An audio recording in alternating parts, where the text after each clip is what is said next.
Hello, everyone. I hope you all are doing great. I know I am. It's Thursday. This is my planning period at school, and I'm on top of things. Woo, go me. Got all my grading done and stuff, so taking some time to do my grad school homework for week 6. And these are going to be my 4 most important sentences that I got from chapter 7 of Tomlinson and Bow. So the first sentence that really kind of hit home with me from chapter 7 of Tomlinson and Bow is going to be to remember that young people will nearly always succeed if they can. It's on page 141 and kind of goes into page 142. For me, this is really just so powerful because truly no student wants to fail. Like, if you think at any point that a student genuinely wants to fail, then there's more at work there than what you're trying to do inside your classroom. So no student wants to fail at anything, and I think that's really important to remember, because if a student is struggling or if a student isn't doing well in your class, then it's not because they want to be that way. Like, there is something else going on there, and it's kind of our job as a teacher to figure out exactly what that is and exactly how we can help them get past that particular obstacle in any way that we can and in the best way that we can. The second sentence that I pulled from the chapter was to invest heavily in trying to understand the cause of misbehavior. And this kind of goes along with whether or not a child is succeeding in your class, because typically, I know for me, what I see is that children who aren't so successful also demonstrate some misbehaviors in class. So understanding the cause of that misbehavior has been really big for me this semester with my students. I don't have a whole lot of students, fortunately, I need to go knock on wood, that are behavior problems in my classroom. But when we do have a behavior issue, I always take time to stop and talk to the student about everything else around them, not just the behavior that they are exhibiting in my classroom.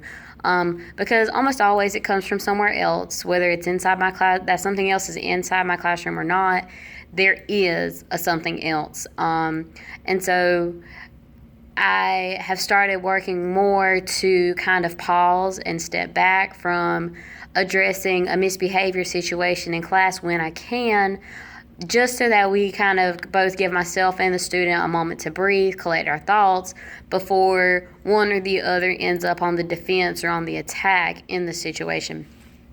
So I really like that statement. Statement number 3 is going to be proactive. That's on page 142 of the text. And this standard for me really jumped back to the standards, that sentence, jumped back to the standards for graduate teacher candidates. Standard 2 says that we need to establish respectful and responsible educational environments. And that's what being proactive really is about. Establishing in our classrooms that our environments are safe places for our children to learn and to grow as students and as people, because they are people. And so if I'm proactive in my classroom about establishing that kind of environment, I really think that it's going to benefit my students in the long run. So really driving that home and every day being intentional with exactly what I'm doing, and whether it be classroom seating arrangement, maybe it's not using the overhead lights and opening the window in my classroom to use some natural light, that kind of stuff. Be proactive, be intentional in your classroom. The last sentence I pulled was on page 146, and it's that assessments should be differentiated in order to help the students demonstrate mastery. Because we have multiple students, should kind of be obvious that we also have multiple assessments, and not just different copies of the test that we pass around the room, but also just a different test entirely. I like to provide my students with written tests that are maybe multiple choice, maybe tests that are open-ended, and sometimes the assessment's not even a test, it's really a long-term cumulative project.